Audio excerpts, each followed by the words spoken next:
other reports, and we check on long range, short range, wind at the ground, wind at altitude, things like that. Okay. And what are the biggest risks from weather related? Power lines, basically. They are very dangerous, oftentimes fatal, not always.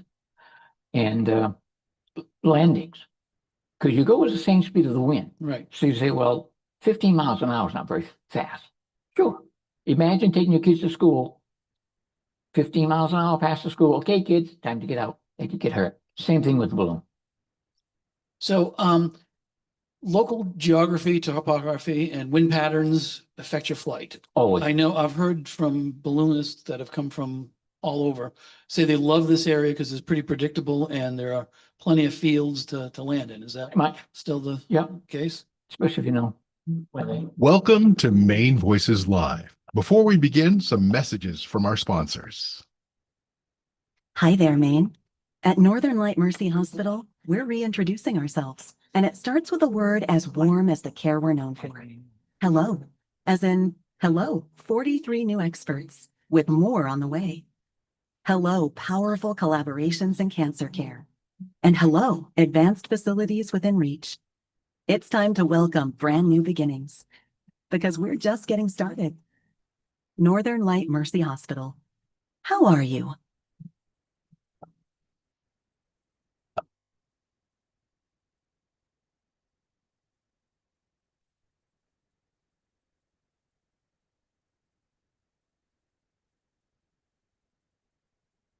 Hey everyone, I'm Ben Bragdon. I'm the managing editor at the Sun Journal, which is part of the Maine Trust for Local News. Welcome to Maine Voices Live here on a beautiful night in Lewiston. This event and the journalism we produce each day is made possible by our sponsors, advertisers, and our readers. I want to thank our sponsors tonight, Northern Light Mercy Hospital and Fielding's Oil. An additional thank you to the Lewiston Public Library for hosting us here tonight. Tonight's host is Russ Dillingham. Russ has been a staff photographer at the Sun Journal for 43 years now. And he still figures out new ways to shoot things and new things to shoot every day, turning in great photojournalism. Our guest tonight is Derald Young. Derald is a hot air balloon pilot who's been at every balloon festival since 1993. He was the first pilot to cross the Northumberland Strait in a hot air balloon in 1985, a stretch of 13 miles between New Brunswick and Prince Edward Island in Canada. Sure, we're going to hear about that one tonight and many other stories from the world of hot air balloons. So thank you very much. And Russ, take it away. Thank you. Thank you all. Thank you, Del, for being here. Why don't you introduce yourself a little bit and tell us how long you've been a pilot and a little bit of your background. My name is Derald Young. I'm originally from Dedham, Maine, outside of Bangor. We moved over to this area 20 odd years ago, live in Dixville. I learned to be a fixed wing pilot in college at the university, and then saw my first balloon at the Blue Hill Fair in 1971. I said, I want one of them. So when I got done flying with the Navy, came home for some additional flight instruction, my instructor in Augusta had just bought a balloon. I said, here's my wallet, teach me. 17 balloons later, still flying. How did you train to become a certified hot air balloon pilot? You train from another instructor. My instructor was Bill out of Augusta, and he owned the fixed base operation up there, and he taught us, all us old guys, how to fly, and then from there we started our own businesses around the state. And how do you become a certified pilot? I mean, how do you take a test or? Yes, this is a FAA certified pilot, and so you have to train from an instructor. You have so many things you have to do in sequences of what they are. You have to take a written exam from the FAA. Then you have to take a oral exam when you're ready for your check ride, and then the actual flight itself. And then once you've completed that successfully, you become a private pilot. And most hot air balloon pilots become commercial pilots Correct. to Okay. help pay for the equipment and insurance and And such. what kind of things do they test you on? There's no parallel parking or anything like that. So No, but safety, weather, functions of the balloon itself, weather conditions, what can change, how to actually fly the balloon. Since we have no left or right direction with the balloon, we only have up and down. So the way to change direction maybe is to climb or descend, to find a little different current going a little left and right. What I explained is, imagine a poker game. Everyone's smoking cigars. There's a window off to the one side. The smoke is going around the people and over the beer bottles and under the chairs and so forth. That's the air that's moving that morning. And we're following along the same way. The air is a ribbon of air, like a stream going down. Different altitudes or different currents. You might get a little left, a little right, go over a hill, you might get a little drop, go around, maybe around a tree, you may get a little left or a little right. And that's how we maneuver. It's like trying to see the wind. And once you can do that and comprehend that this is just fluid dynamics, it comes a little easier on how to fly. So this weekend is the balloon festival. That is correct. And how does this festival compare to the other ones that you've been to or flown in? It's a great festival. There's 18 balloons this year. Anything around 10 to 20 is wonderful. Mhm. More than that gets to be logistical. The largest is in Albuquerque, and that's 700. Have you been to that one? Oh, 3 times. Yes. Okay. Have you flown it? What's that? You flown there or? Yeah, just- yeah. Okay. Flew there. And to me, Albuquerque is like having 3-dimensional traffic in New York City. You've got everybody from new students to foreign students to big trucks to little. It's just crazy. Do you have any favorite memories or stories from any of the past balloon festivals that you've been involved in? Oh, Here or anywhere else? thousands of them. Okay. Any- Taking people for rides. What I really like is taking a passenger or two that this has been their bucket list, and maybe they're now 4th stage cancer, and I can do it for them. It gives me so much pleasure to have them enjoy such a thing. What makes flying here in Lewiston, Auburn, above this community special to you? Friendly people, friendly farmers. It's always good. Quite a number of places to land. A little challenging, especially for people from the Midwest, but we always find a place to land. Okay. Let's talk about some technical things. And Sure. Can you walk us through the process of setting up the balloon for the flight? Yes. First thing we do is we check the weather the night before, and then we check the weather early morning, like 4:30, meet 5:30, depending on time of year. Put up a helium balloon, which is called a piebald, pilot initiated balloon. And that's a perfect drift indicator to tell us which way the wind is blowing and at what speed.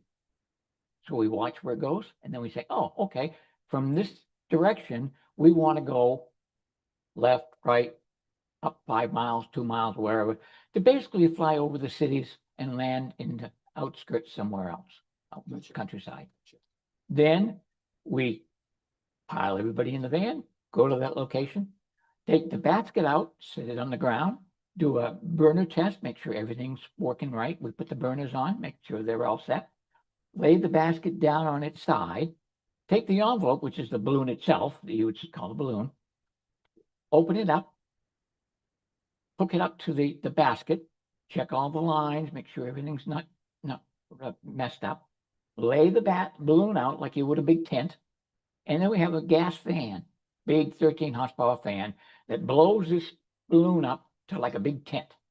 So now we've got a big tent laying on the ground, baskets on the side, burners facing up the balloon.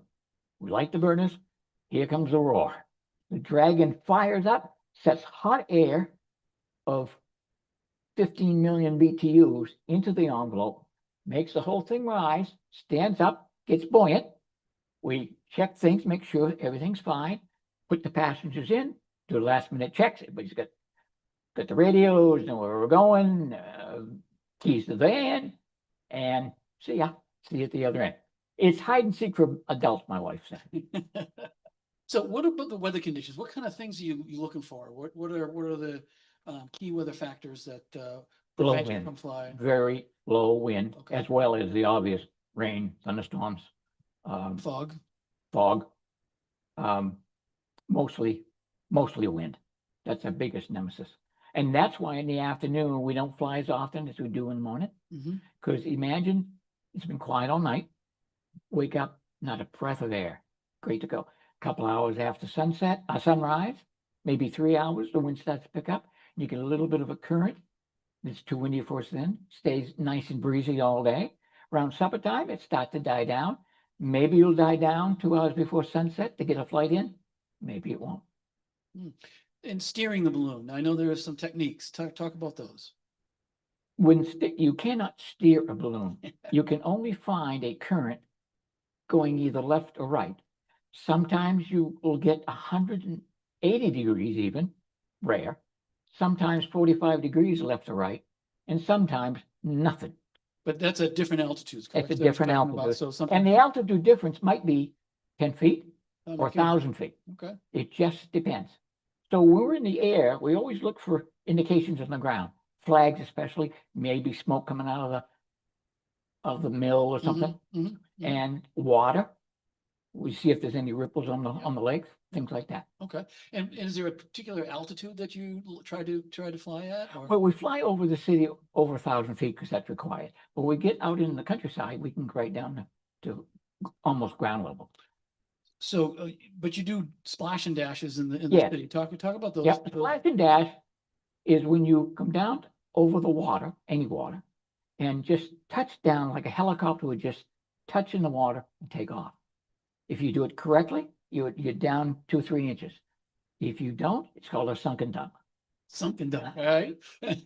And I have filled a basket full of water, and for the next 2 miles, it'll out water everywhere we went. Right? That's pretty funny. How do you determine where and when to land? Usually we fly for about an hour because we have about 2 hours worth of fuel. So it gives us a chance if we miss a spot, because that area right underneath us wasn't there anymore. Mhm. And then we'll say we don't need much space. So it's backyard even if there's no wires around or a big field. Safety is number 1. Retrievals number 2, because the crew likes to have us easy retrieval. Friendly people that we land on their land because we are, quote, trespassing. And we offer them a bottle of champagne, an old French tradition, comes back from the 1700s, to say thank you for allowing us to use your land. Gotcha. And what's the most challenging part of it? Finding the weather, especially the last few years. Weather has changed dramatically and not for the better. Wind, heat makes it hard. Okay. What kind of safety checks do you perform? Basically that there are no fuel leaks. We have plenty of fuel. The crew is well briefed on what's going to happen. Emergency numbers in case something does happen. We oftentimes will actually call the fire department to say, hey, we're flying. Mm-hmm. If someone calls, we're not in trouble. If only we call, we will tell you. Because ballooning is about perception. So they see us flying over the trees. The flame is going up, the balloon's going down behind the trees. Oh my God, they're crashing. Actually, we're slowing down, going behind the trees, and maybe landing in a field. And maybe we're even dragging to the top of that tree, which is just a bush off 50 feet off the ground, to slow us down, or maybe change direction like you would a beach ball against the bush on the beach. What kind of emergency procedures that you train for? What do you? Biggest thing is what to do if imminent power lines strike. The rule is, if in doubt, rip it out, which means we pull the top of the valve, let the hot air out, and we come crashing down before we hit the power lines. Okay. That's number 1. All right, let's talk about some curiosity fun facts. Sure. What's something surprising most people don't know about hot air? Is the criteria is so narrow of when we can fly.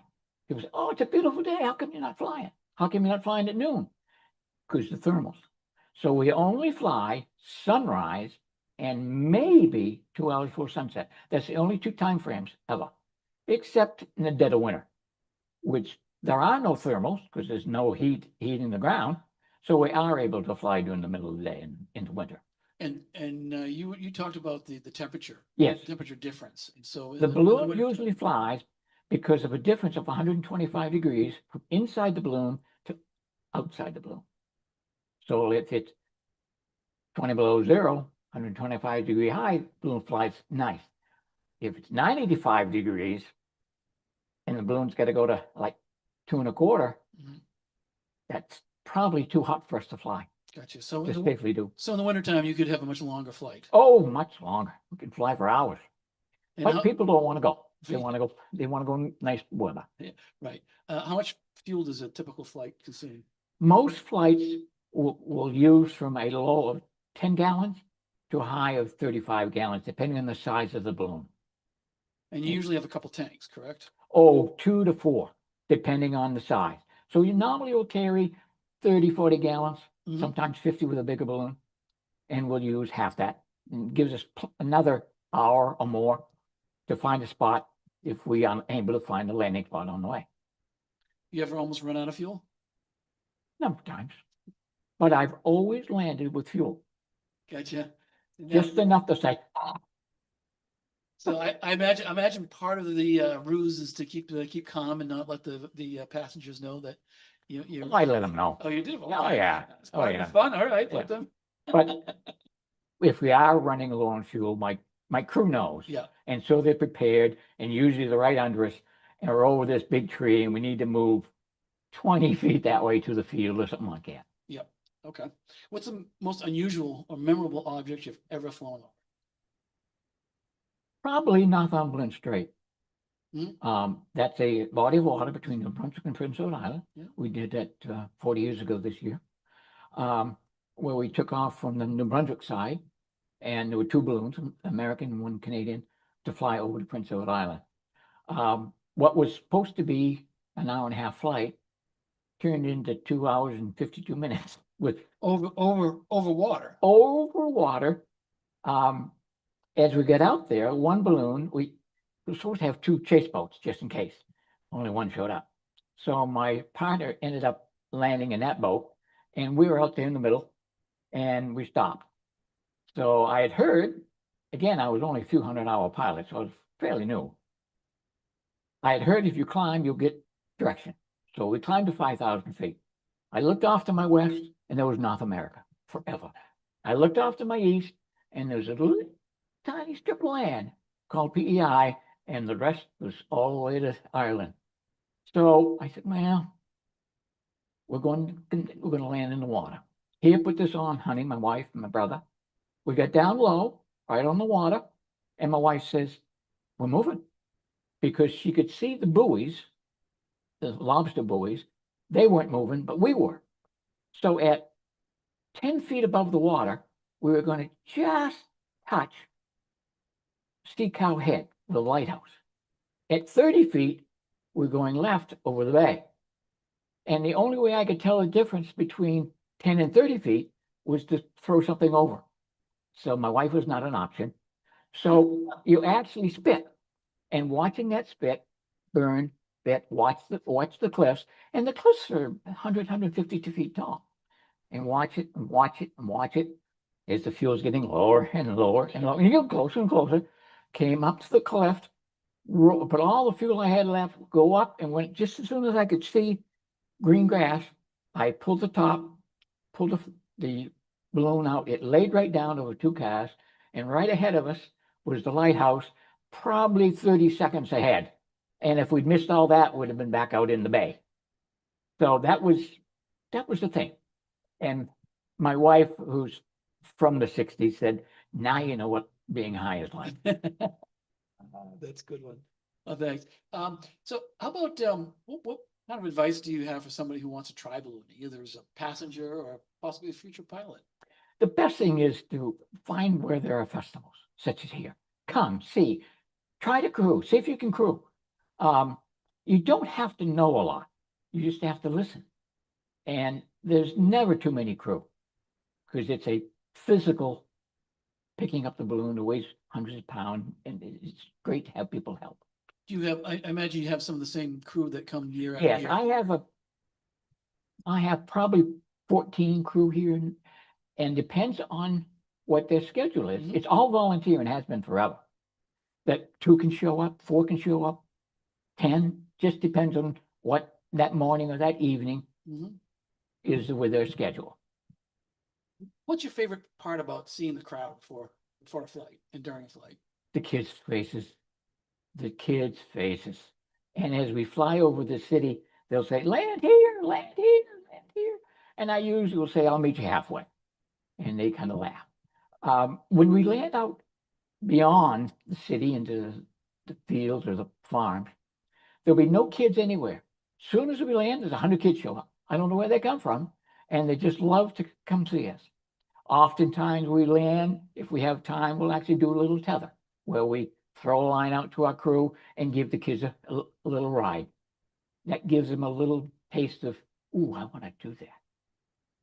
So tell us about the difference. I know I was very enamored by the silence and the quietness of being up there. It's completely silent. You can hear water running in the stream 500 feet below you. You can hear the deer running through the woods. You can see the moose, and you can, except when the burners are on. Right. Burners are loud. They're jet engines. There's 2 of them right above your head, but then it's dead silent. And you can hear people actually yelling up at you from Oh the yeah, ground all oh the yeah. time. Yeah. 2 or 3 100 feet above them, you can talk to them like me to you. And the kids' faces that you. That Oh, you they hang out just with. love it. Dogs bark, cats run, and kids scream. One thing, we were in Quebec one time, and they said, "Do you ever see moose?" I said, "Yeah, once in a while, but you got to call them. Here, moosey, moosey, moosey, here." They laughed. Within 10 seconds, this big blue moose stepped out of the woods, looked at us. I couldn't have planned that any better than that. So you never know what you're going to see. What insider tips for spectators attending the festival this weekend? Tell us some of the Sure, things to look for, some of the do's and don'ts, and don't smoke, don't bring your dogs, and watch where you're going with the balloon. Don't step on the balloon. One situation with the crowd, especially in the afternoon, is this big open field. Oh, great, I got a spot to see the balloon. And everybody covers half the field. We come in and we ask everybody politely, would 500 of you move another 100 feet to the left so I can put my balloon out? Times 18 balloons. And so it takes a while for them to comprehend how large we are. We're as big as a house. And the crown line. Yes, the crown line, which is from the top of the balloon out 100 feet or so, that's for the crown person to keep the balloon stable. As you're inflating the balloon, it's to keep it from rolling left to right. And so as it comes up, he or she is holding it and holds it steady till it's upright, and then brings it to us. And they're usually leaning quite into it, aren't they? Yes, it wants to come up at a steady pace, but you don't want to be dragging your crew. And so they pretty much know when to head back to the basket and give you the crown line. Yeah, they'll hold it steady. So the balloon's up here and they're holding it steady till I wave them in, and they'll bring it in or tie it off and check everything, and away we go. Let's talk about the different shapes and sizes of balloons. The smallest shape is an AX1, which is tiny. The smallest shape that people can actually fly in is normally called a hopper. And those are a single seater. It's single seater, 1 tank, 1 burner, small balloon, 35,000 cubic feet. Most commercial balloons are 100,000, 105,000, 120,000. Larger balloons can be 300,000 and 400,000. 650,000 will carry 32 passengers, like in Turkey, places like that. Special shapes normally only carry 2 passengers plus the crew. Gotcha. pilot. And what is a balloon made out of? What kind of material? Most balloons are made of either ripstop nylon or a ripstop polyester with a coating. Like a windbreaker, but with a special coating, either polyester coating or ripstop nylon Mhm. with a silicone coating. Gotcha. And explain the role of the envelope, the basket, and the burner. The envelope is the balloon. That's what it is. The basket is what you stand in, or in some cases sit in. And the burner has uprights, a structure that hangs over you on top of the burner, on top of the basket, that holds the burners that shoot the hot air into the envelope. Yep. And how long does a balloon typically last? Somewhere between 300 and 500 hours, depending on how much you use it. The more you use it, kind of the longer it lasts. The worst thing you can do is leave a balloon in a bag and not fly it. I mean, oftentimes when you land, you're landing in a field that's full of dew and it's wet. So how do you deal with that? I fly that night or the next morning. Okay. A lot of weekend, what we call weekend warriors, will take it back to a parking lot somewhere later on that morning and inflate it to dry it out. Okay. And how do you repair it? The repairs have to be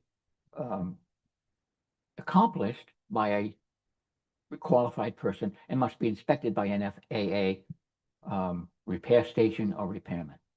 Do you do any routine inspections? I mean, do you? Yeah, we do routine every time we fly Okay. and check to make sure this and that and the other. We're allowed to do certain things, hook up our hoses, our propane hoses, sometimes take tanks out, put other tanks in, depending on the equipment and what is done. Wash the balloon, wash the basket, take care of normal maintenance things. Anything to do with safety has to be done or signed off by a qualified FAA person. Okay.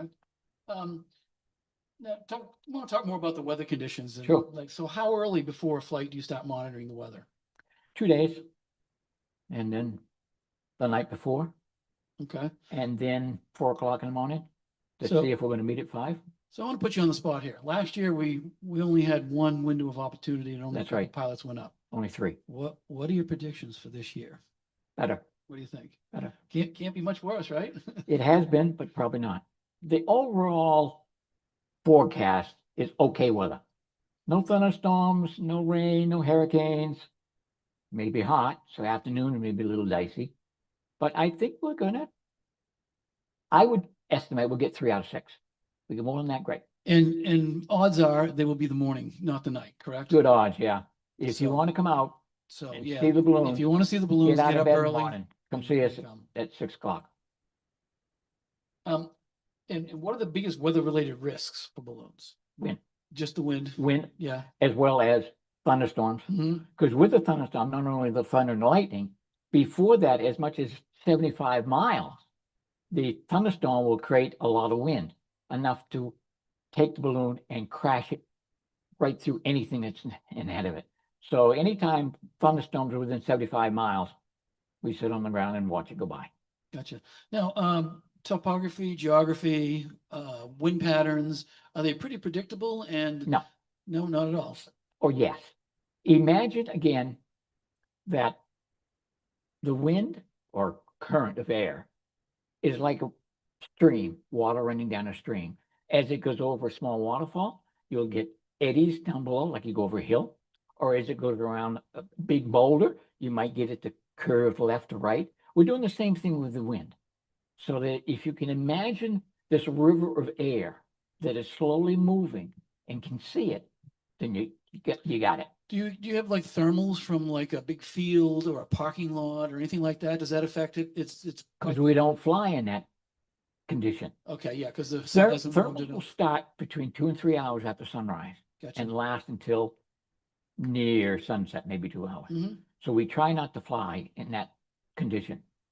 Oftentimes at the end of our flight, we'll find that the weather is moving us a little bit left, Mhm. a little bit right. That's thermals starting to kind of mix the air a little bit. And it's telling us, maybe you ought to get down. Gotcha. you have any type of favorite weather conditions to fly in? Calm winds, beautiful weather. Yeah, okay. that makes Friendly sense. people. Yeah, right. So, when you're flying, do you use GPS, maps, visual landmarks? How do you? My how do you- wife calls it hide and seek for adults. We never had anything until 15, 20 years ago. Now we cheat and use an app that is like a Marco Polo. I'm here, you're here, which GPS. is wonderful when we land in a back field somewhere. When you think that the entrance is over here and to the left, when actually it really is to the right, Gotcha. and you Yeah. have to go through the woods to actually get to us. So how do you communicate with your crew when you're up there? Do you have walkie-talkies or cell phones? We have or radios. Radios. As well as our cell phone. So I've known, I had some horror stories a couple of years ago when a chase crew was on one side of the river and you thought you were, it wasn't you, but they thought they were going to land on the Lewiston yeah, side. all And the then, time. then they had to go all the way down to Durham to get on the bridge and come We, across. And, I've had it happen in Bangor before. Yeah. Where you fly over the river and they'd go to Bucksport, cross over, and then we'd fly back. So it just depends. They always ask us, are you gonna cross the river? I think so. Wait, I'll see. Oftentimes with my crew, they're so great, is I'll have two vehicles. One stays on one side, one stays on the there other. you go. That's the smart thing to do. Good, good. And what's the farthest you ever traveled in a single flight? Probably that. Northumberland that Strait. one, yep. Yeah. How about the shortest? Talk about the short ones. We took off from a ball field at home plate, went to 1,800 feet, stayed there for 20 minutes, and landed at second base. And how do you estimate? Do you have an estimation of how long the flight? You tell your passengers this is going to be an hour, about an hour, or Somewhere or does it between determine- 45 minutes to an hour. Yep. It's been as long as 45 minutes, and it's been as long as 2 hours and 40 minutes. Yep. Just depends on where our landing spots are. And also the weather conditions, whether you burn more fuel on Yep. on a hotter day, is that? Yep, Is that hotter right? day, burn more fuel, shorter flight. And that's where we usually, most balloons carry 2 hours worth of fuel, fly for an hour-ish Mhm. to give us plenty of room to Mhm. land. So, Samara Payne Park. Yes. Is that generally, I mean, you've got some big smokestacks around there. Yep. Is that a Perfect. concern at all, or any No, of those? don't hit 'em. Don't- Fly over them, fly around them. Don't hit them. Okay. End of story. How about the pilots themselves? Is there a strong sense of community within the piloting? Oh, yeah, yeah. service? I've got pilot friends from almost 50 years ago. And I've got students that are just starting to learn this year. Mhm. So it's their lifetime. We went to a friend's memorial a few weeks ago, and we've been friends for 40 years. And he was been a professional pilot and did it all. So there were Family. traditions. We talked about the champagne when Yes. when you land. Superstitions, do you have any kind of traditions? We have one superstitions or anything? superstition. If God taps me on the shoulder 3 times, the gas van runs out of gas, the balloon's hooked up upside down, or some such thing, wrong lines are twisted, or the van won't start, or 3 minor things. It's God tapping me on the shoulder, don't do Same, something. same. Sure enough, we don't. And within 20 minutes or half hour, here comes a gust of wind that was really made it interesting. So that's my superstition. All right, I like that. Can you tell us about your own design? Was it custom made and Yes and no. Most of my balloons have been off the shelf. There have been a couple that we've designed the colors. mhm. They're all round. And it's just depends on the color. And how many have you had? 17 now. 17? Do you have any favorites? My first one, The first one? probably, because it was my first. Right, right. Yep. And you talked about some of the retired. When you retire them, you do the walkthrough. Sometimes they're used as a walkthrough, which is a retired balloon that's partially inflated for the kids to go into. You'll see it down here in the festival this weekend, as you have every year. Mhm. Other times we'll give it to a farmer to cover his hay because the fabric's all gone. Hmm. Or we'll take it to the dump and wait for someone to call the police. What the hell is this thing balloon doing at the dump. Yeah. Because it's trash. Do they have competitions, races? Yes, Or the any- race actually is not a race, but it's a designed to go somewhere particular, rather 5 miles to a particular spot. Like some of the larger festivals will have a key grab. So here's this key to a brand new Harley sitting on a post. 5 miles away, if you can pick it up, like reaching over the basket, pick up the keys, it's yours. Oh, no kidding. Chance of doing that about 3%. Kind of like making the hole in one at a golf course. Oh yeah. All right. What kind of skills are tested in those events beyond flying? I mean, what are there? Knowing the weather, Okay. knowing the wind. And a lot of guys use GPS and all kinds of electronic things to say, well, the wind at 2,500 feet is going to turn me left and this, that, and the other. I just go by eye. I've been doing it so long. Say, well, if I'm down here, go left, watch that balloon over there. He goes left. Maybe I get down to him. Maybe I can follow left. So it's hide and seek for adults, and it's all art. There's a little bit of science, Mhm. but it's a lot of art, and I love it 99% of the time. Have you ever been received any awards, or are there any kind of like milestones, or are there any type of No, match for flying so many no, hours or anything like that? no, I don't Just- get involved because we're in Maine, and because I never saw another balloon for 7 years when I started flying. I'm not in the group that you'd have in like Michigan and Okay. Midwest and things like that. More competitive. Yeah. Just okay. Is there a bucket list of balloon festival or location or something that you haven't done yet that you would really like I'd to like to fly in Europe. in Europe? Yeah, there's a few there I'd like to fly in, So or Australia or New Zealand or I'd something. assume you'd have to rent a balloon over there or something. Either that or take your own, it depend on, but usually you will either borrow someone from Yeah. somebody else. Okay, all right. What goes through your mind during a peaceful solo flight? Do you ever go up by yourself? Or are you? Only out after to- I've dropped skydivers, because it's boring. Imagine going for a bicycle ride or even a motorcycle ride. You want to share it with somebody. It's boring alone. You want to share it. You want to say, look at here, look at there. Yeah. Isn't that wonderful? Hello, young people. Hello, dear. Run, Bambi. You want to experience all that, and you want to share it with people. That's the biggest thing. You Gotcha. want to share it. Do you remember your very first flight as a pilot? Oh, yeah. And what was it like? Were you nervous? Were you? No, I was being taught more fixed wing advanced training. And I said, where's the balloon? He says, in the hangar. So I expect this inflated balloon in the hangar. This bag on the ground with a bunch of fabric in it. And he said, yeah, that's the balloon right there. And so that was the wonderful thing. What is that? And then it evolved when you inflate it and big it is. It was just marvelous. And then how it flew, and then why I can't go over there. All the things that Mhm. a newbie would want to know. Tell me what's the most emotional moment you've ever experienced in the air? I would probably say taking a 4-stage cancer patient who was blind. He had a couple more weeks to live. Family called us. Would you fly? I said, sure. He said, well, we called a bunch of people and they said, no, we don't want the liability. I said, what's going to happen?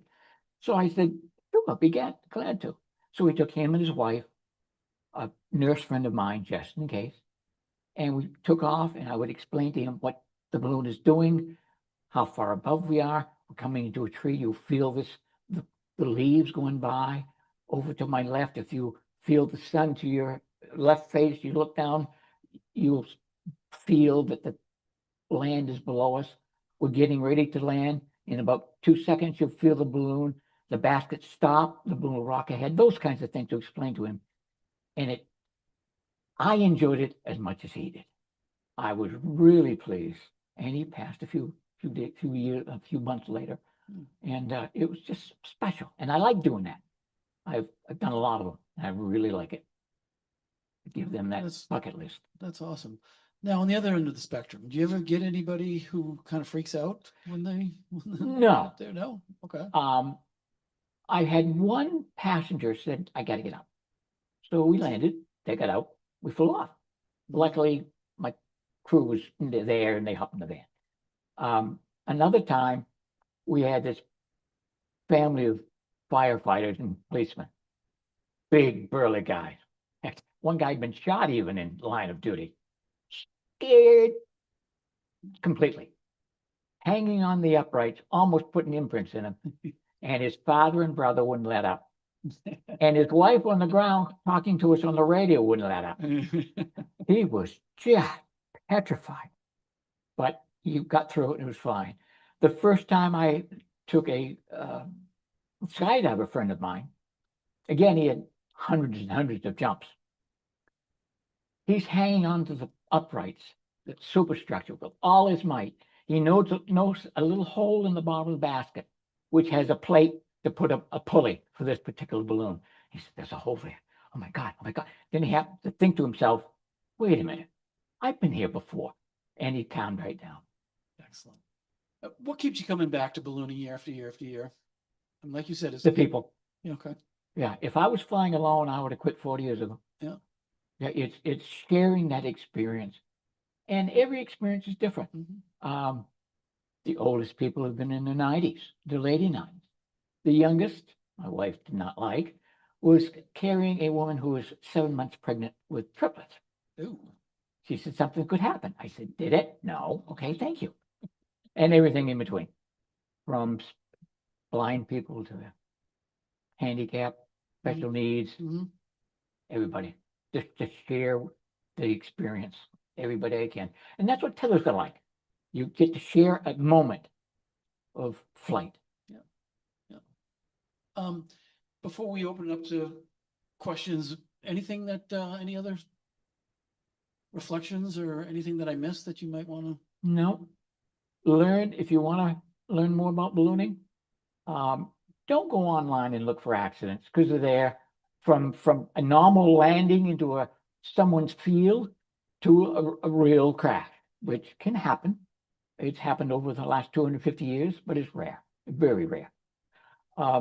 Go to a festival, check it out, and see what's going on with it. And I get out of bed in the morning, be there at 6. You'll have a better chance of seeing balloons than you will at sunset. You heard that. Mornings are best. Get out of bed. Get out of bed. Enjoy it. New experience. Anybody in the audience have any questions? Got to be a Yes, question Marla. somewhere. Yeah.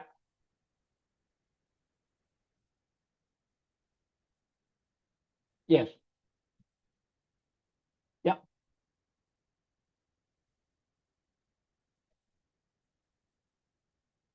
Yes.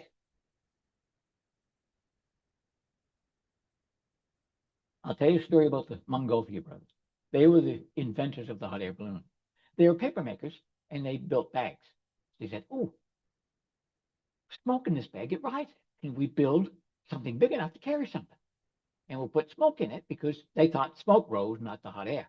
So they finally built a big one. And they put some animals in it and it went off, went over and landed in the field. Everybody's okay. Then we get the king to kick in some money here. We'll put people in it and we'll fly away.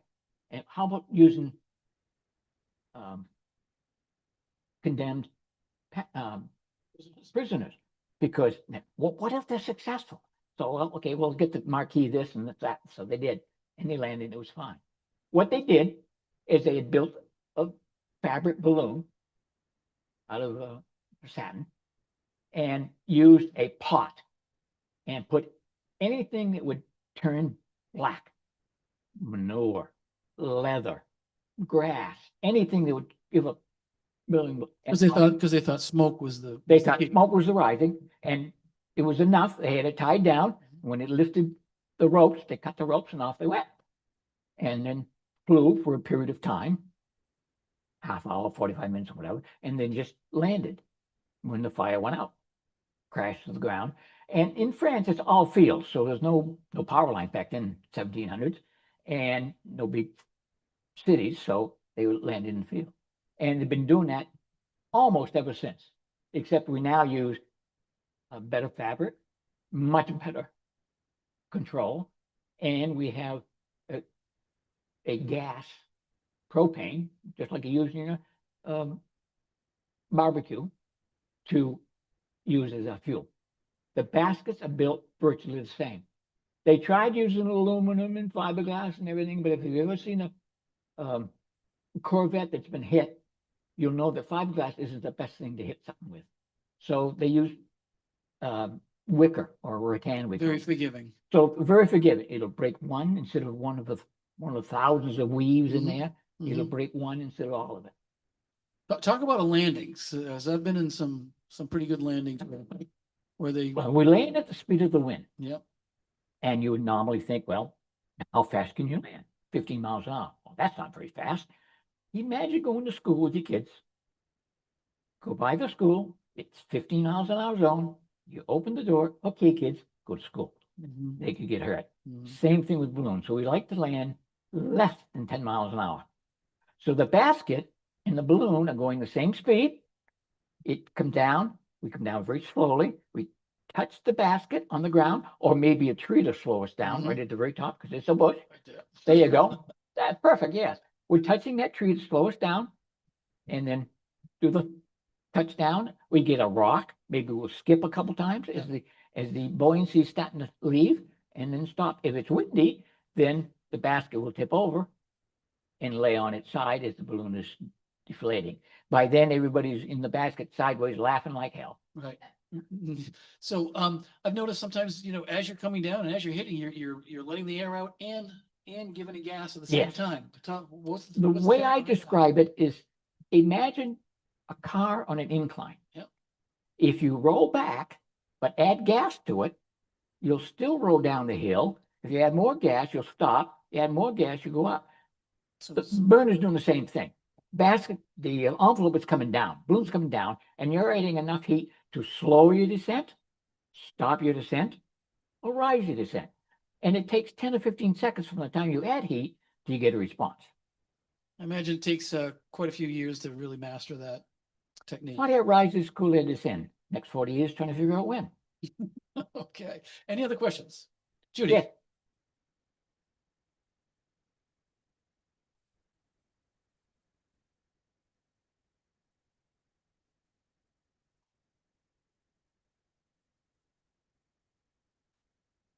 Because we don't touch it. We don't touch it. No, it is the heat. But if you touch it, you get a window. Imagine a window. Imagine a windbreaker.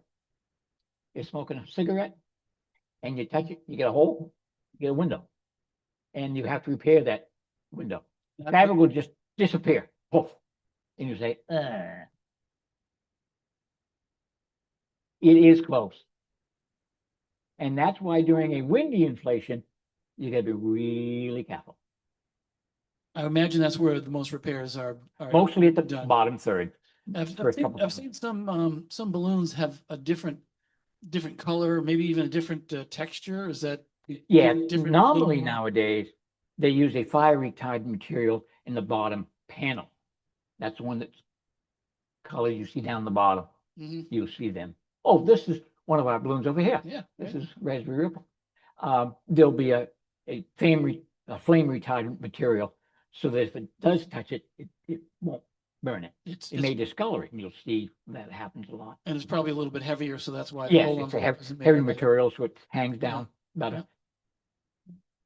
Any new innovations on the horizon? Have you heard of like new materials or anything like Yes that? and no.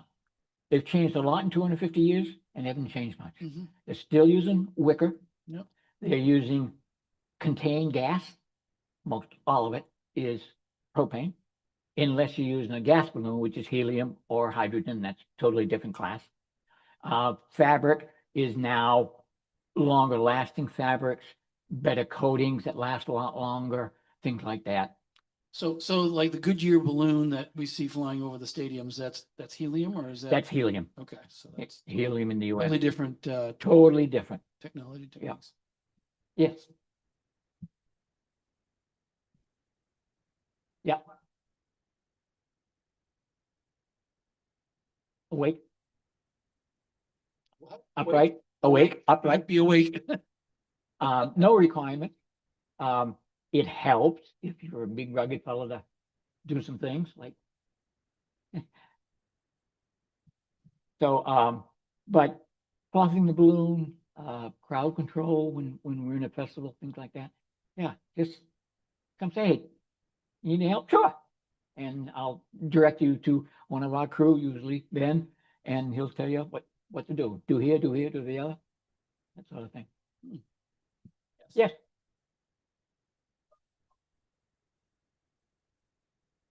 Yes. Because morning, the only thing we're concerned with is the wind picking up in the morning. In the evening, sunset. And if we can't get an hour's worth of flight in sunset, and it's going to be a little difficult to find a spot, it gets to be exciting. And so we'd rather not be exciting. Yes. What's that?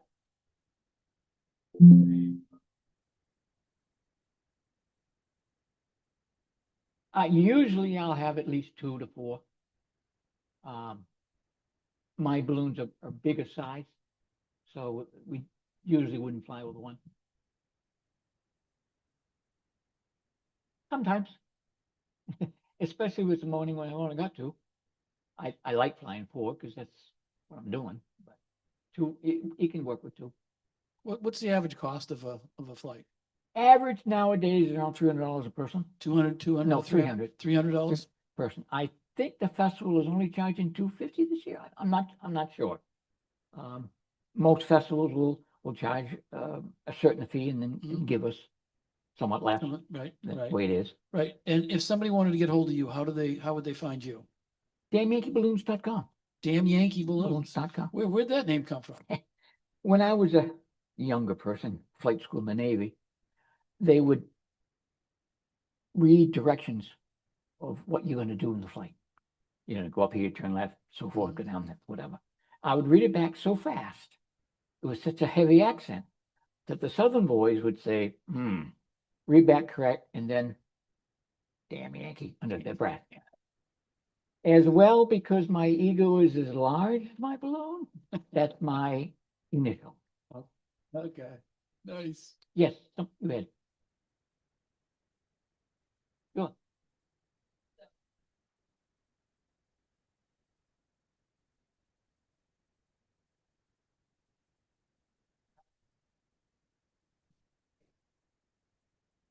That was us.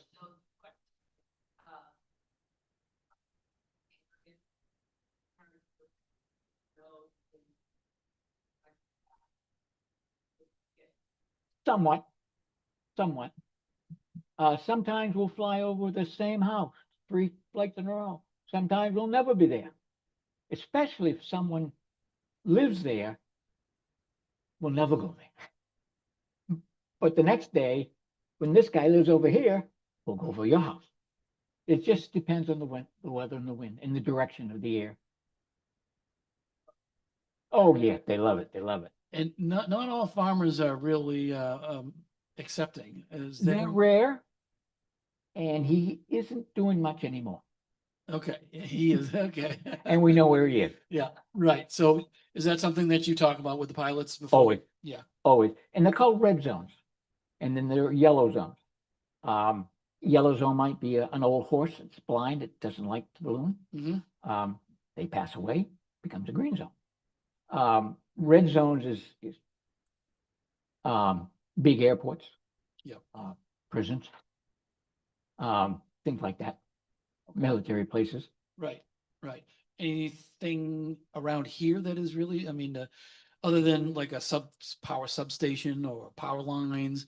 Do you have a map? Do you have like a map, like if a pilot is from out of state or something? Yes, we have a map now. It's digitalized. Online, yeah. And it'll be the red zones of the area. I think we've only got like 2 here.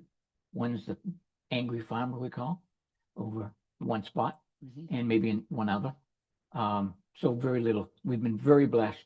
The pilots have been very cautious of where they land and what they do, not to hurt the crop, be nice to the farmers or the landowner. And it's been wonderful for 40 years here. It's such an awe-inspiring thing to see, especially Yeah. first thing in the morning. I mean, I don't know how many times been in bed and or on my porch and you hear the balloon, you hear the Is that my furnace? No, yeah, it's a balloon. right, right. And then you're looking for it. You see the neighbors are all out there looking at it, so. But In fact, that's what my crew does when they're out of sight with us. They'll watch people looking up. Say, oh, Mhm. he's over here. Mhm. Right, Ben? Yeah.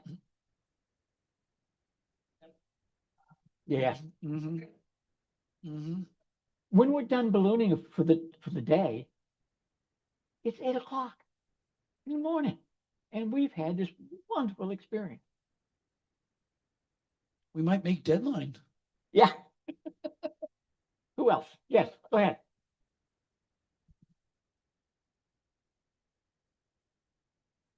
Always. No, do it all the time. This is the area we fly. And We don't fly in Dixfield because there's no place to land. Oh, it's. My wife schedules 10 flights a week. If we get 2 or 3 flights a week because of the weather, it's great. Yeah, we're here all the time. so where do you take off from? Depends. So We talk- oftentimes will meet at a central location Yeah. and set up this helium balloon to see where the wind is and then go to that direction. So how much air, how big of an area do you need to be able to fly? Oh, if size of this room, No kidding. As so a long, couple hundred feet each side I imagine you would scope out if there was any smokestacks or big trees or, all the time, you know, exactly. all the time. Plus, And then you judge the plus wind. we and all kind of that. know. Yeah. Been doing it. You kind of know now. Yeah. Like, you know that 3 miles from here, there's a tower Mhm. that's 1,200 feet high. Okay, it's over there. All right, I see it. Things like that. So do you have a favorite spot that you know that normally will take off? No? Nope. Okay. So Nope. it's all different and All difference. it's just up in the air, or you just go and I wing it. prefer not to fly over the entirety of Lake Auburn. But we've done it many times. Uh-huh. I like to fly from one city over the river, maybe touching the river, maybe not, and land in the outskirts of the other one. Everybody gets to see it. It's wonderful. It's great. Mm. And sometimes it works, sometimes it doesn't. Ballooning is all perception, and it's all about the adventure. We don't care where we're going as long as it's safe. And thousands of times you say, I think I'm going over here. And then, and Ben will tell you, we're all set, coming up the street, looks good. Got hard right or something. So it's all serendipitous. But you eventually come down someplace. Always find a place to land. Yeah. Always. Any other questions? Yes. That's okay. Yes. Yes. Rare. If I've only got 2 people, I'll oftentimes offer one flight a year with my crew. If I've got room for 3 or 4, and I'm only got 2 passengers, I'll have one of them hop in. So, yeah, just me as a pilot, and the rest are passenger crew, and the crew will actually be a passenger during that time or a student. What's the minimum number of crew members that you need to have a flight? 2 or 3, 2 or 3? but we like 4. And then I know that you often conscript the passengers to help. What I say when we land is, I'll offer you a free ride back if you help me pack this balloon. Almost always they comply. Well, That's great. yes, Yeah. yes, yeah.